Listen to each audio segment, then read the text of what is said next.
महादेवी, जो मृत्यु से डरते हैं वो जीवन जीने के लिए सिद्धांतहीन समझौते करने लगते हैं, और ऐसा सिद्धांतहीन जीवन मृत्यु से भी बुरा होता है महादेवी। इतिहास साक्षी है कि जीतते तो वही हैं जो मृत्यु के भय पर विजय पा लेते हैं, और सिद्धांतहीन जीवन जीने वाले तो कायर होते हैं महादेवी। बंदी छोड़ सदगुरु संत रामपाल जी महाराज की जय हो। परमात्मा श्री प्यारी आत्मा को कानपुर से रामचंद्र दास के साहब। भगत भाइयों, ये है काल का दूत पवन तक, जिसने डर करके सिद्धांतों से समझौता कर लिया, सिद्धांतहीन समझौते कर लिए। ये अपने घर से भागा, अपने घर की जगह ज़मीन सब बेच खा गया। इसका भाई पता नहीं जेल में है कि मर गया है। वहाँ से भागा तो जगत के लोगों को विदेश भेजने यहाँ पर 20 लाख रुपया लूटा, और लूटने के बाद इसके बाद जब देखा कहीं इसका ठिकाना नहीं लगेगा तो संत रामपाल जी महाराज की शरण में आ गया। और यहाँ आने के बाद 2013-14 से जब से आया तब से वर्तमान समय तक आज 2022 चल रहा है, सिर्फ भक्तों की कमाई पर ऐश कर रहा है। मतलब लगभग 10 साल होने जा रहे हैं। 10 साल में इस काल के दूत ने 1 रुपया भी नहीं कमाया और हराम की खा रहा। ऐसा ये डरपोक कायर और दूसरे को भी डर दिखा रहा है। ऐसे नालायकों से बचो, जो कामचोर हो, जो निकम्मे हो, जो गुरु के ज्ञान में मेल में निकालें, या अतः इस गद्दार से बचे। ये काल का दूत है पवन ठग। बंदी छोड़ सतगुरु संत रामपाल जी महाराज की जय हो। आपकी 6 पीढ़ी बैठी बैठी खा सकती है, इतनी संपत्ति है। तो मुनिम ने कहा, नालायको, 7वीं क्या खाएगी, कुछ और उपाय बताओ। तो मुनिम ने कहा, जी साधु संत बताया करते हैं, उनकी मतलब उनके शरण में जाया जाए। तो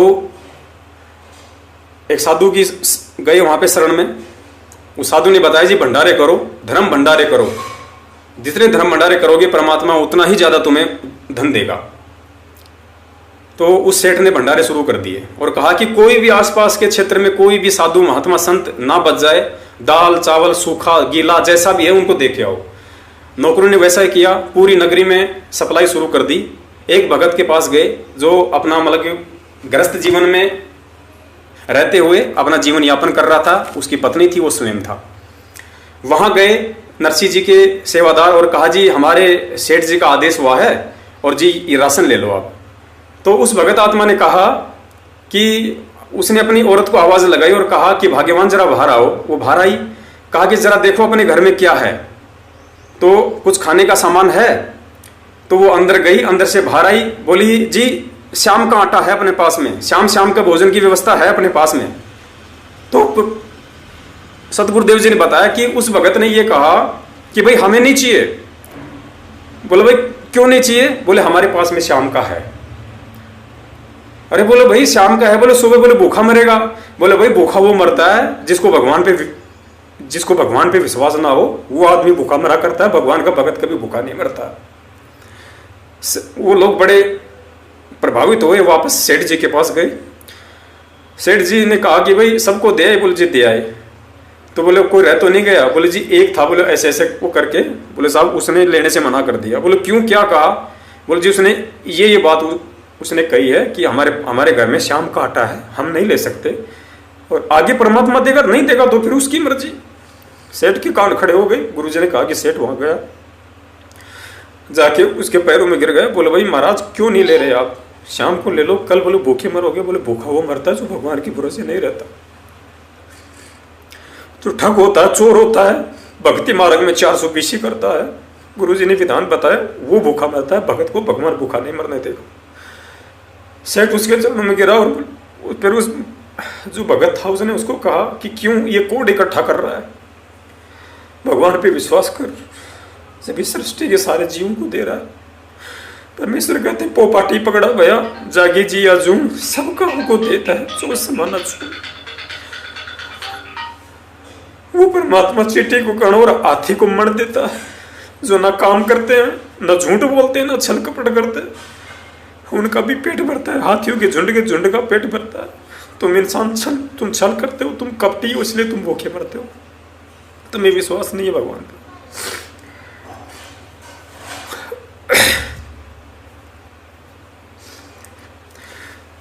सेठ जी उसके चरणों में गिर गया और वहां से उसको शिक्षा मिली। तो इसी बात को आधार बना के दास ने ओमपाल जी से कहा कि भगत जी हम दोषी न बन जाए परमात्मा के। हमारा मकसद यहाँ पे वो राजपाट प्राप्त करना नहीं है, धन दौलत प्राप्त करना नहीं है, हमारा मोक्ष प्राप्त करवाने का मकसद है। हमसे गलती ना बन जाए। मेरठ पे जो आती हैं वो आत्मा आती है जो परमात्मा की विशेष पुण्य आत्माएं,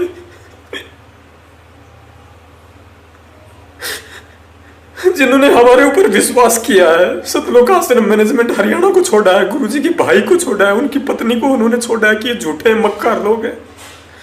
और हम लोगों ने जो सच्चाई बताई उसके बदौलत इन लोगों ने यहाँ विश्वास किया है। 2 पैसा यहाँ दे रहे हैं भंडारे में, अगर उनको लाभ नहीं मिलेगा भगत जी हम बड़े दोषी बन जाएंगे। भगत जी ने कहा कि 3.5 लाख रुपए दीक्षित जी के अकाउंट में। मैंने कहा भगत जी ऐसा मत करो, उस पैसे को आप सेवा में लगाओ। 3.5 लाख रुपए की यही बात ओमपाल जी ने मेरी दुकान पे भी स्वीकार की। वहां पे एक हरीश नाम का भगत है मुजफ्फरनगर का, आज भले वो अपनी जुबान से पलटी खा जाए, उसके आगे भी उसने यही जिक्र किया। मार्च का समागम 8। सच साहब भगत जी, धिक्कार है इन पवन ठग के चमचों को, जो ये पवन ठग के गंदे मुख से परमेश्वर के वचनों को सुन करके फिर भी पवन ठग दोगलागिरी करता है, पैसे लूट कर खा रहा, फिर भी लोग इसको पैसे दे रहे हैं। उस साधु के द्वारा उस राजा को, उस सेठ को शिक्षा मिल गई, लेकिन इस काल के दूत पवन ठग को संत रामपाल जी महाराज जी 2014 से लगाकर वर्तमान समय तक शिक्षा दे रहे, लेकिन इसको शिक्षा प्रभाव नहीं पड़ा और ना इस काल के दूत के साथ संगतियों पर प्रभाव पड़ा। धिक्कार है तुम जैसे लोगों को।